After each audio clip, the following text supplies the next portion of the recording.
Olá, mais um programa Advocacia e Segurança Pública. Hoje eu tenho a satisfação de receber aqui o Dr. Ronaldo João Rotti, juiz aposentado do TJM de São Paulo. Dr. Rotti, muito obrigado por ter aceito o convite de participar do nosso programa. Doutor, 50 anos de serviço público, 20 de polícia militar como oficial, 31 como juiz do tribunal, professor há 35 anos, 19 livros, 140 artigos jurídicos publicados, 230 palestras. Muito obrigado por ter aceito, é uma honra receber o senhor aqui. Eu que agradeço, cumprimento o amigo, doutor Arles, né, exponencial advogado, sempre aí na faixa da segurança pública, presidiu a comissão de segurança pública da OAB com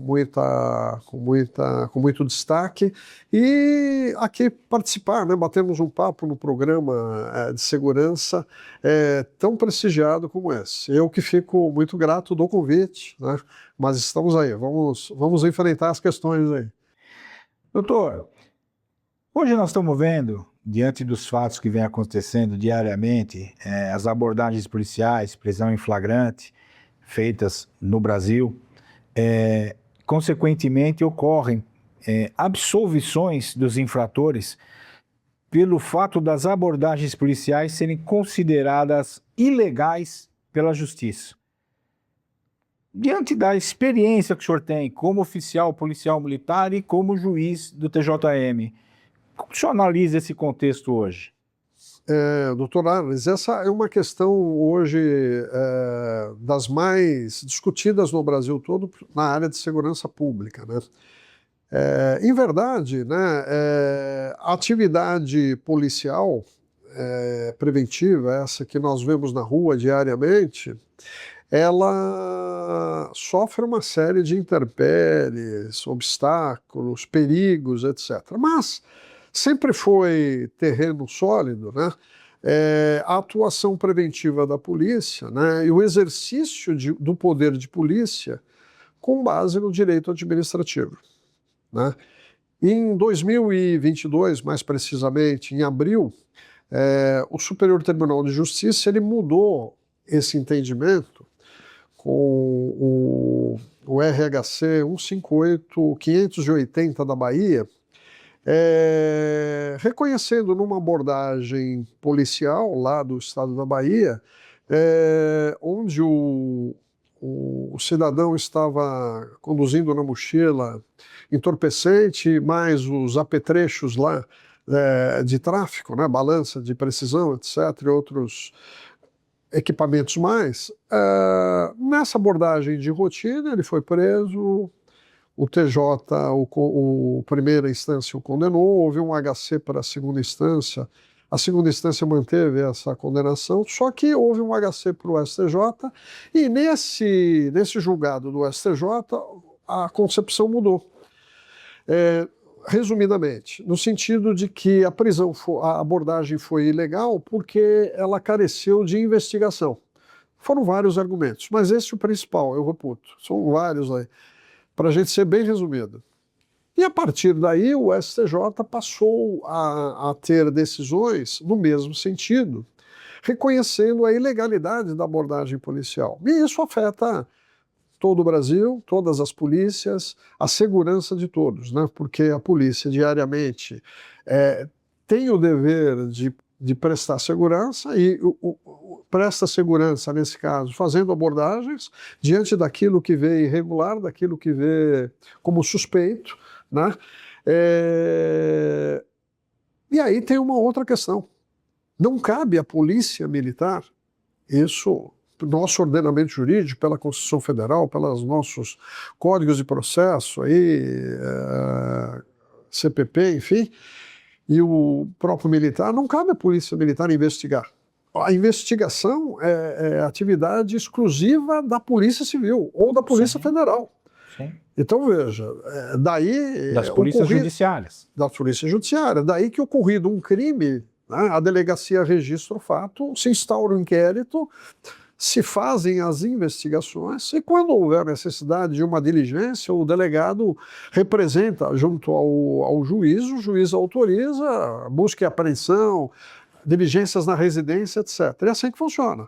Agora, paralelamente a essa realidade da polícia judiciária, você tem a polícia preventiva. A polícia preventiva não trabalha com investigação. Ela trabalha dando segurança com a presença e com a sua atividade, né? Então, ela vai abordar veículos, motos que estejam em atitude suspeita. Veja, essa atitude suspeita que vai determinar a ação policial. E aí, o doutor Arles, o que aconteceu? É discutida fundada suspeita. Isso, fundada suspeita e atitude suspeita. Fundada suspeita é o termo usado pelo Código de Processo Penal e que é relativo à polícia judiciária. A fundada suspeita não existe para o policial preventivo. Seria usar por tabela, por empréstimo, por analogia. Só que o direito administrativo, consolidado no Brasil, até anteriormente ao próprio Código de Processo Penal, ele estabelece o poder de polícia com os meios que você tem legalmente para agir para alcançar o bem comum. Né? No caso, o bem comum é a segurança de todos. Então, se uma pessoa vem da polícia, né? Muda a sua direção, né? Está vindo com uma bicicleta, uma motocicleta, um veículo, né? Faz uma manobra irregular na contramão de direção, no mínimo o policial vai pensar, pô, alguma coisa está acontecendo. O quê? Por exemplo, foi só um susto ou não? Ou o veículo ele é roubado, acabou de ser cometido um crime e a polícia é obrigada a agir. Então, veja, essa atitude suspeita, atitude suspeita e fundada suspeita é a mesma moeda com duas frentes, né? A frente de oposta vai o quê? Exigir a atuação. Então, resumidamente, esses fatos chegando aí à audiência de custódia, você tem aí uma predominância dos fatos, ensejando o flagrante delito, principalmente de drogas, armas, etc., que isso tudo foi ilegal. Então, veja, você parte para um garantismo extremo, que você esquece o delito e você se preocupa com a forma. Agora, no caso da abordagem policial, a forma está correta. Sempre foi assim. O STJ, numa interpretação até, no meu entender, muito forçada, ele mudou a regra. Só que, veja, nós temos a Constituição Federal. Tanto é que em questões que envolvem a residência, há um choque de decisões entre o STJ e o STF. Você tem o tema 280 do STF, que autoriza, inclusive, o ingresso na residência, né, se, por exemplo, o delinquente ou o suspeito, numa abordagem da polícia, ingressar na residência. Mas por que está fugindo? Vamos ver o que está acontecendo. Sim. E aí, veja, se você entrar na residência e encontrar a prova ali, o encontro fortuito, aquele flagrante de delito será devido. Então, o policial, ele enfrenta essa dificuldade. Então, nós aí, estudiosos da matéria, eu e um grupo, fizemos muitas palestras, podcasts sobre isso, na Escola Paulista de Direito aqui em São Paulo, né, um podcast que está no YouTube aí, e lançamos até um livro, né, esse livro aqui, de abordagem policial, que tem 16 autores, onde nós enfrentamos minuciosamente todos esses aspectos para dar uma segurança, uma tranquilidade para o policial que atua preventivamente agir. E veja, o livro todos com 16 autores, nós não confundimos aqui polícia judiciária com polícia administrativa ou preventiva. São instituições distintas. Então, é essa a questão no Brasil, doutor Aras. A atitude suspeita, ela é uma coisa muito importante para o policiamento preventivo, né? Eu fui durante 11 anos do comissariado de menor. Eu era da vara de infratores e a gente fazia ronda, né? Muito importante naquela época. E quando a gente fazia, por exemplo, diligência em baile, em boate, a gente dificilmente errava. Exatamente por conta da atitude suspeita. Você entrava num determinado local e você percebia quem não estava preocupado com a sua presença e aqueles que começavam a se esgueirar, a se esconder da gente. Aí você suspeita, ia, né? Abordava, era menor de idade. Pronto. Então, é uma coisa, é uma ferramenta, vamos dizer assim, né? Importantíssima para o policial. Fundamental. Fala policial no sentido amplo, né? Sim, amplo. Porque você percebe nitidamente a mudança de comportamento de quem deve, vamos dizer assim. O policial tem essa percepção, né? Sim. É o tirocínio, né? Hoje você tem as guardas municipais. As guardas municipais acabam vivenciando isso que nós estamos aqui discutindo.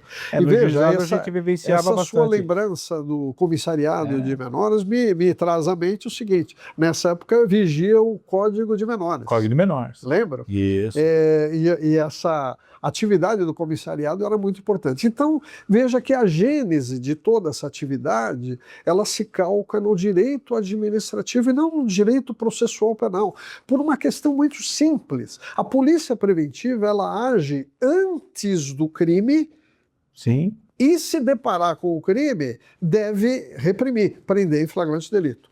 Ao passo que a polícia judiciária, ela atua após o crime. Daí, então, ela tem que andar nos trilhos do Código de Processo Penal. E aí vem o STJ e ele, assim, entendo, confundiu essas duas polícias. Só que o policial acaba vendo o seu trabalho esvaziado, né? Compromete a eficiência da polícia. A delinquência acaba se prevalecendo dessa confusão terminológica. Hoje você tem projetos de lei na Câmara dos Deputados, muito bons, por sinal, para tentar colocar o pingo nos is, né? Mas é essa a realidade. Que mensagem que o doutor pode deixar aos policiais que estão no policiamento preventivo em relação a essa questão das abordagens policiais? Muito boa essa indagação, porque toda essa discussão ela tem que ter aí vamos dizer, uma mensagem objetiva. O policial que está lá na ponta da linha, o que ele deve fazer? Ele deve seguir o que entende o STJ, ele vai seguir o que lhe é ensinado, praticado nas escolas, né, na atividade policial. E aí eu diria o seguinte, né, com toda tranquilidade: o policial deve continuar agindo preventivamente. Por quê? Porque ele tem esse dever de prestar a segurança pública, lá no artigo 144, né, parágrafo 5º da Constituição Federal, e ele deve continuar atuando com diligência, sempre com cautela, evidentemente, né? E a gente tem que reconhecer que há casos de abusos, há casos que realmente não se sustentam, onde, na verdade, o policial acaba abusando. Então, nesses casos, que são exceção e não a regra, você tira fora para decidir de maneira diferente. Mas o policial deve tranquilamente continuar a atuar preventivamente, porque o ordenamento jurídico no Brasil lhe dá essa guarida. Essa discussão jurídica, se o trabalho policial ele é válido ou não, é uma questão que entra o Ministério Público. Eu falo isso no próprio livro, etc. Né? Veja que essa questão ela é posterior. E aí o Ministério Público é que tem que verificar qual bandeira vai defender. Se é a bandeira do direito processual ou se é a bandeira do direito administrativo. E nós vamos lembrar aí, né, um princípio constitucional, né, dos direitos implícitos, né, que cabe à polícia militar, no caso, às guardas municipais, a segurança pública. Agora, como é que essa segurança pública vai se realizar? Ela vai se realizar implicitamente com todos os meios legais para o quê? Essa segurança ser prestada em concreto.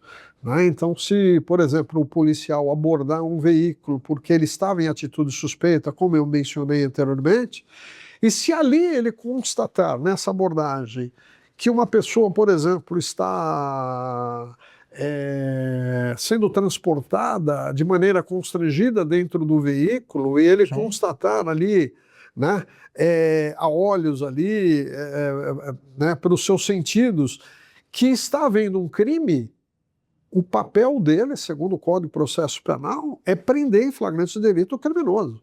Sim. Ele deve continuar seguindo a lei.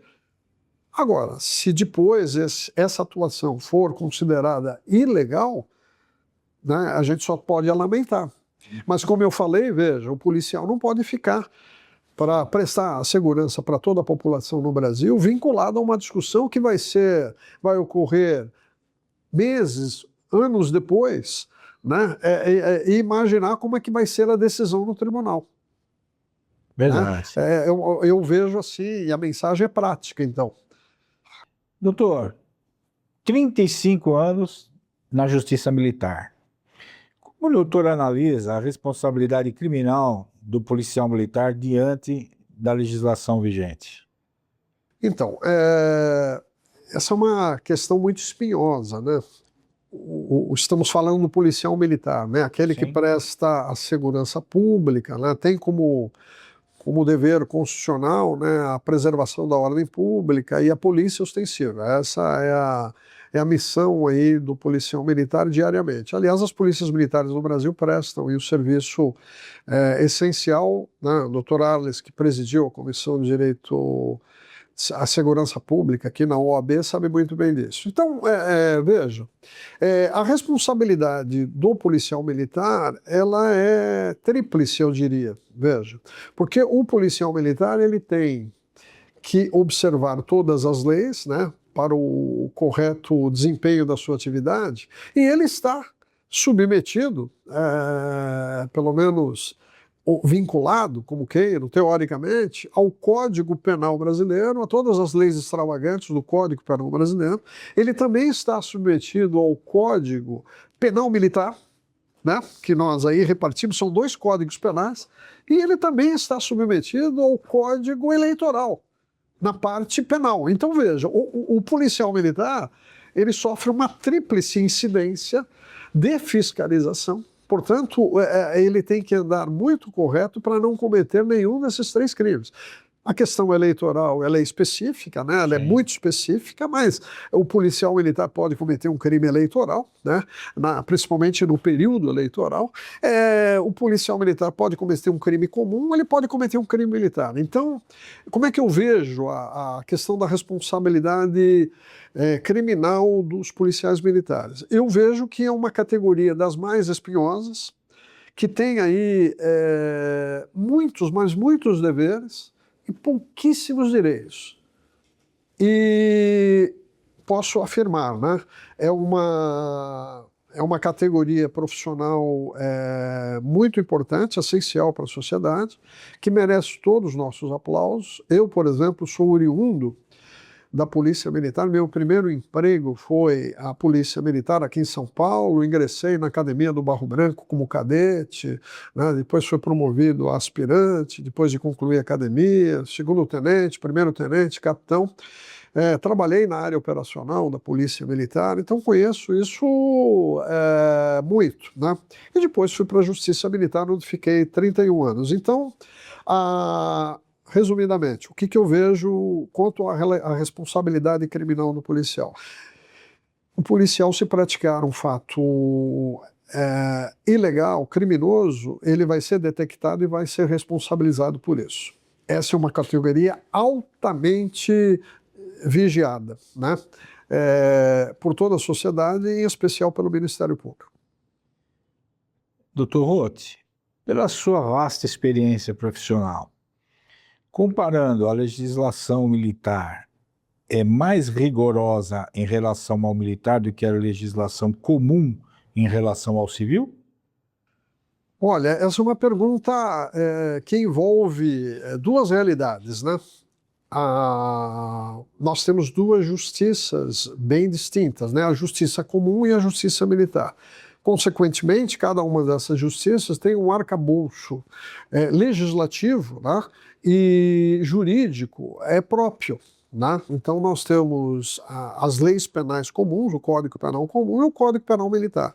Agora, comparando essas legislações, me parece que esse é o sentido da pergunta, nós podemos dizer que a legislação militar é mais rigorosa que a comum? Diria com tranquilidade que sim, em N aspectos. Tá? Por quê? Porque você tem aspectos de identidade, e aí, se é identidade, é tudo igual. Mas você tem aspectos que diferenciam uma realidade e outra. Então, por exemplo, você tem no Código Penal Militar os crimes propriamente militares. Esses crimes propriamente militares só podem ser praticados pelos militares. Dou aqui 3 exemplos: o crime de deserção, embriaguez de serviço, dormir em serviço. Poderia citar outros mais aí e tal. Então, esses crimes, eles são próprios da hierarquia e da disciplina. Eles são muito rigorosos, né? O cidadão comum, ele não é submetido a esse rigor. Mas, e aí nós vamos para outra abordagem. O Código de Processo Penal Militar, por exemplo, ele não tem benefícios como a fiança, né? Então, se aqueles crimes, né, penados até 4 anos de pena privativa de liberdade, eles, quando praticados pelo infrator, que for aí surpreendido, né, preso em flagrante delito, ele vai ter direito à fiança, né, que pode ser arbitrado ou pelo delegado de polícia ou em casos que a própria lei estabelece pelo juiz. Então, no âmbito militar, os crimes militares não são suscetíveis de fiança. Então, qualquer crime militar, né, tem lá pouquíssimas exceções, dentre elas o crime culposo, mas o policial militar, ao praticar um crime, por menor potencial ostensivo que ele tenha, ofensivo que ele tenha, ele pode ser submetido à prisão e recolhido ao presídio militar Romão Gomes aqui em São Paulo. Então veja o rigor da tal. A Lei 9.099, o doutor Arnes trabalha muito com isso, né, que é a lei que criou o juizado especial, criminal, enfim. Então veja, a Constituição criou o crime de menor potencial ofensivo. Sim. Né? E isso foi muito bom, à época foi uma revolução. Né? No entanto, no âmbito militar, você pega o mesmo crime comum, que é suscetível da Lei 9.099, pegamos lá lesão corporal, culposa, dolosa, né, uma ameaça, e vai por aí adiante, não podemos enumerar aí, né, dezenas de delitos. Esses mesmos delitos que existem no Código Penal Militar, eles não são suscetíveis ao benefício da Lei 9.099. Por quê? Porque o artigo 90A da Lei 9.099 de 95, ela proíbe a aplicação dos benefícios no âmbito da justiça militar. Então você vê como que a questão ela é muito mais né? rigoroso. E poderíamos aqui enumerar outros aspectos que tornam, num todo, a legislação militar, né, criminal, muito mais rigorosa do que o comum. Veja, e eu entendo que essa questão se justifica, tá? Se justifica porque você está tratando de uma categoria profissional, como eu estou dizendo, que deve prestar segurança. Então, essa categoria profissional deve ser muito bem controlada, suas atividades muito transparentes, e se houver abusos, eles devem ser responsabilizados. Então, nesse aspecto, eu defendo esta diferenciação. Tá? No entanto, temos que chamar a atenção aqui que a nossa própria Constituição Federal, ela traz um tratamento todo diferente para o militar. Né? Então, por exemplo, o militar não pode se sindicalizar. O militar não pode, enquanto no serviço ativo, ingressar num partido político. E são proibições constitucionais essas. Sim.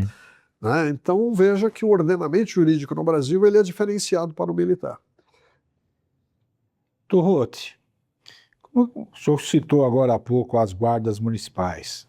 Então, eu pergunto, como que o senhor enxerga o crescimento das GCMs e agora a Polícia Municipal no Brasil? Puxa vida, que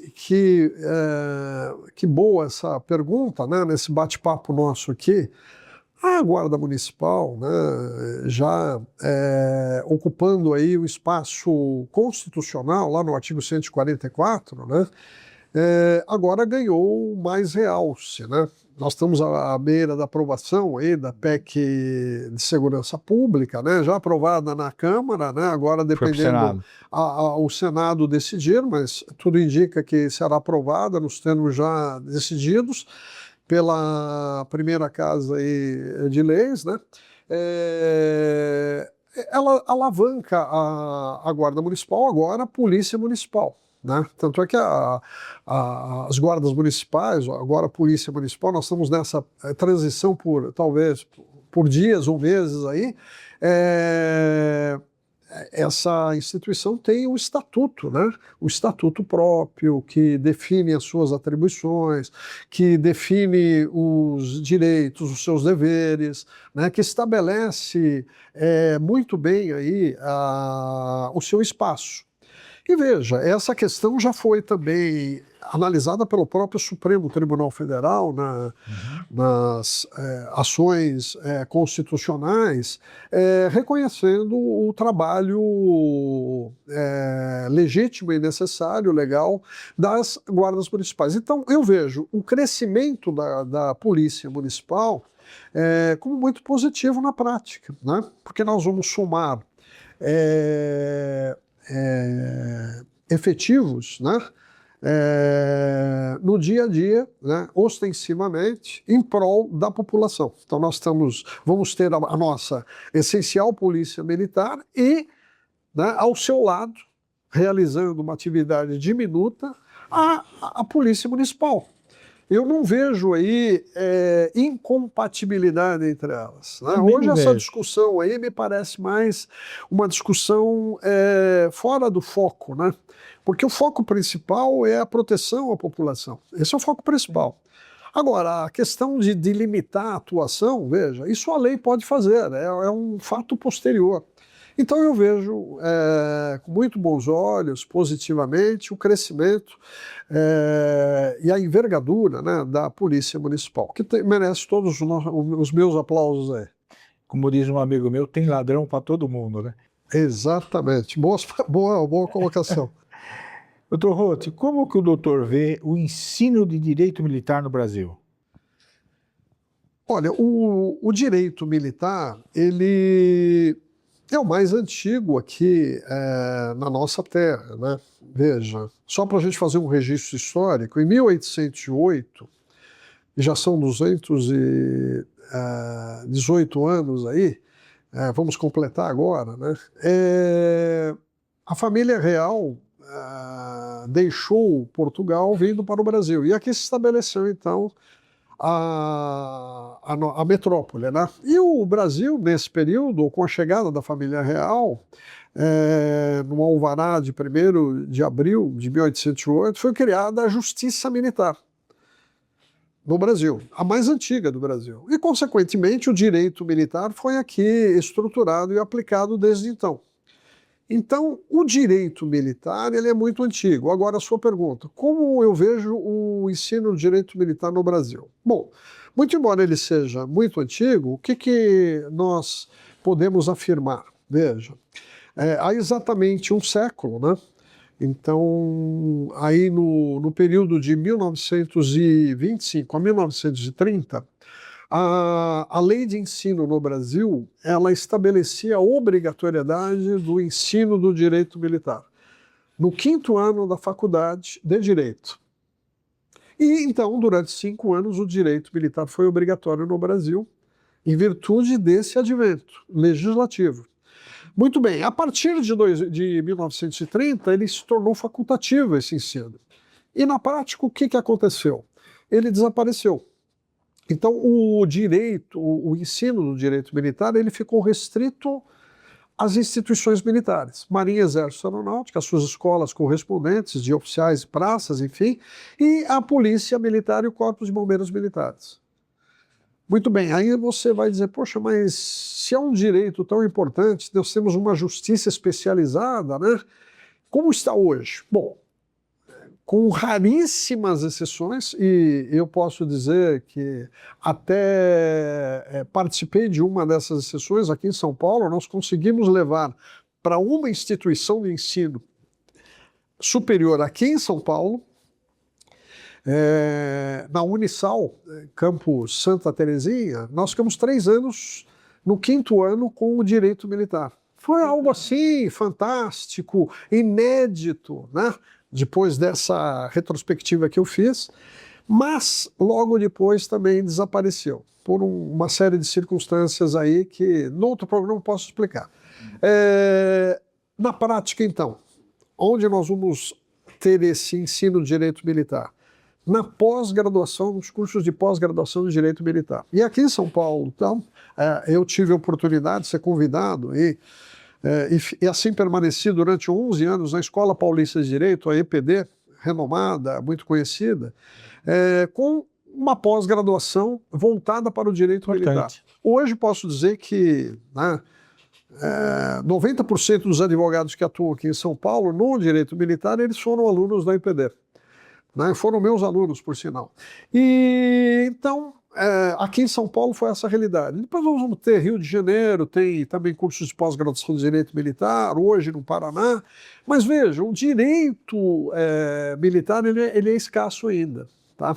Agora eu faço uma chamada aqui. O Dr. Ares é advogado, né? Como eu falei, presidente da Comissão de Segurança Pública aqui na OAB São Paulo.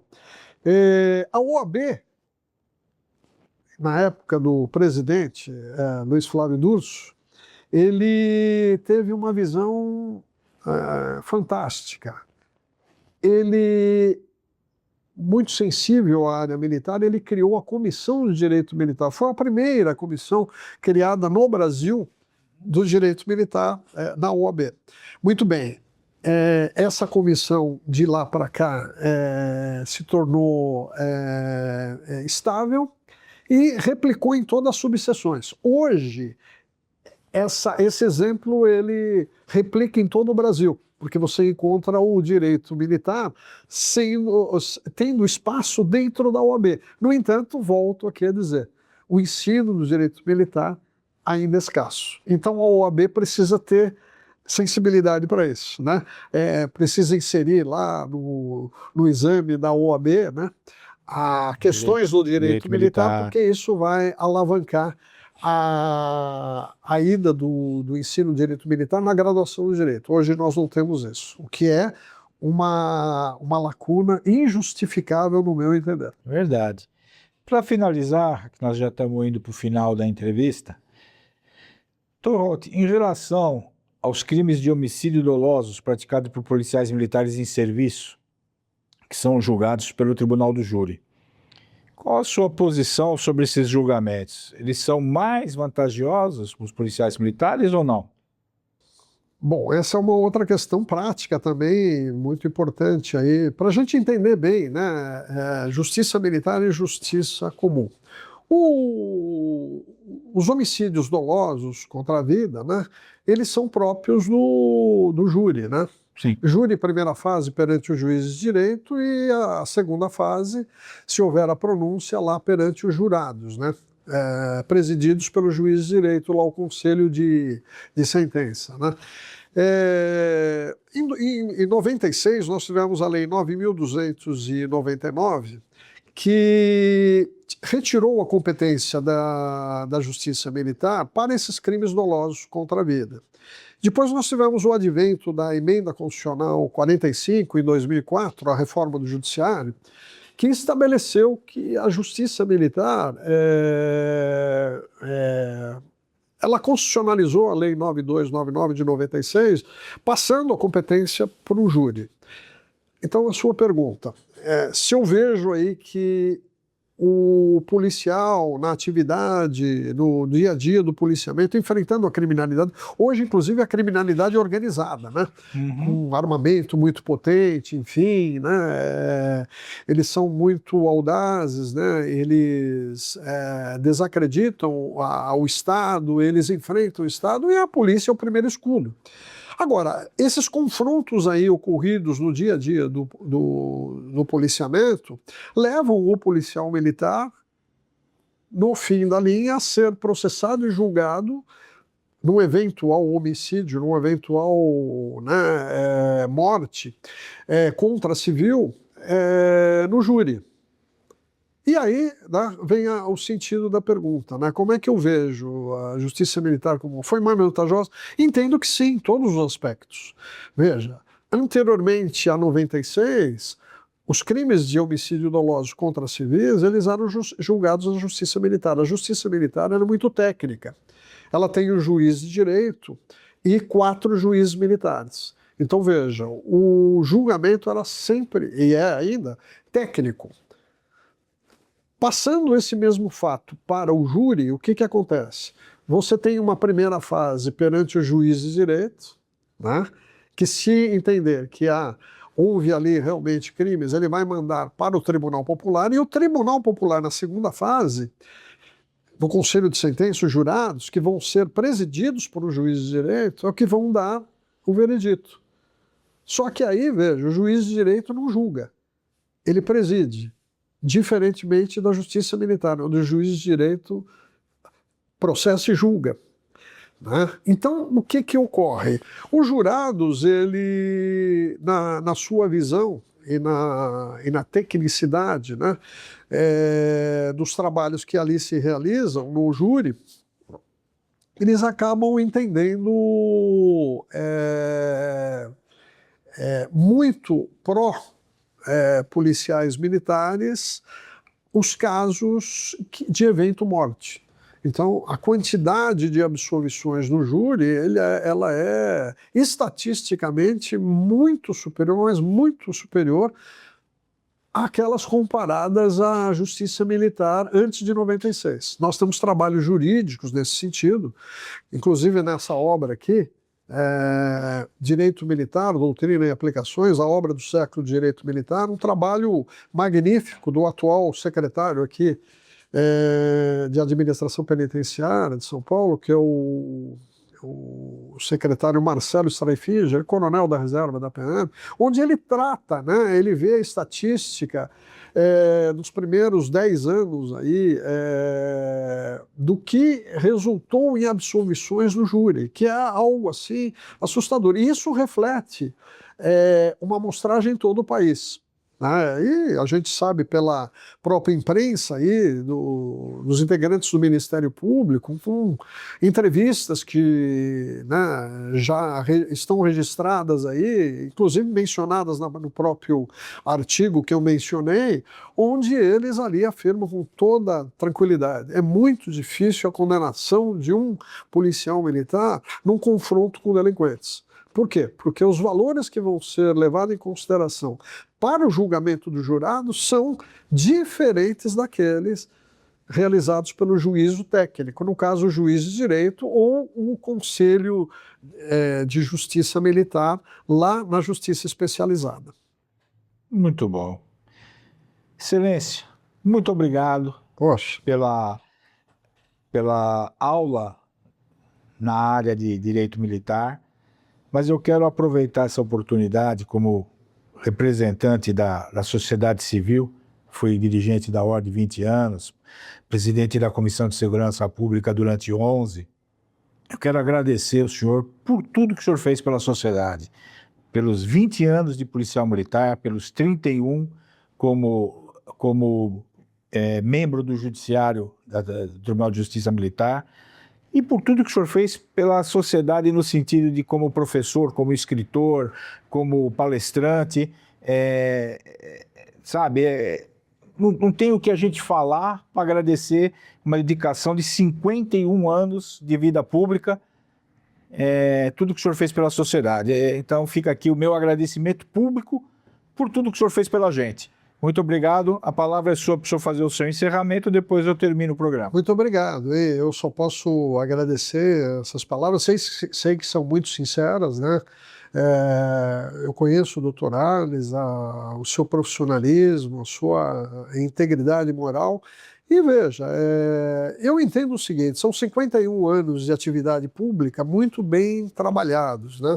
Eu tive oportunidade, tanto na Polícia Militar e depois no Judiciário Militar, em construir, né, a literatura, né, os artigos, os livros, as palestras, e mesmo na atividade docente, de realizar muita construção. Então, o meu sentimento é de agradecimento, né, e de dizer o seguinte: a missão foi cumprida. É isso aí. O senhor sabe, eu vou contar uma particularidade antes de encerrar. Eu tenho 46 anos de entrosamento, vamos dizer assim, com a polícia, Muito. nunca fui policial.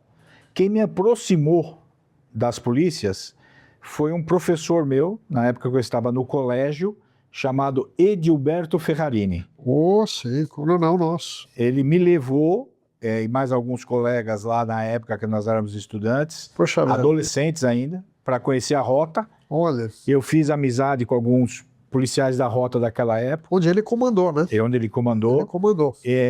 Depois de muitos anos, eu quando assumi a Comissão de Segurança Pública em 2010, o Durso indicou ele para ser membro da comissão, fui presidente dele. Poxa, olha que... Tive a satisfação de presidir o Coronel Ferrarini como membro da Comissão de Segurança Pública da Ordem. Situação muito bonita essa. Eu, ex-aluno dele, Sim.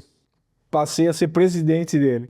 Deles. Mas fica por registro aqui, né? 46 anos no meio e tenho muitos amigos na polícia, graças a Deus. Não só amigos, Dr. Arles, ele ajuda muito, né, o relacionamento entre as polícias, né? Porque as polícias hoje aqui em São Paulo, por exemplo, essa questão ela está muito boa, né? Hoje você usou a palavra entrosamento e hoje as polícias estão muito entrosadas, mas nós já tivemos períodos difíceis aí e você deve ter vivido. Você viveu isso na presidência da Comissão de Segurança Pública, onde as polícias viviam em guerra, né? Polícia Civil e Militar. Então, o caminho é esse, né? E agora a gente tem a Guarda Municipal. Então, vamos pensar aí positivamente, né? E construir, né, feitos para benefício de todos, né? Então, eu acho que é essa a filosofia, né? Eu penso sempre o seguinte, Dr. Ruth, nós, do lado bom, precisamos nos unir, porque o crime está organizado. Verdade. Não é verdade? Meus amigos, estamos encerrando mais um programa Advocacia e Segurança Pública. Muito obrigado pela presença de vocês e um forte abraço.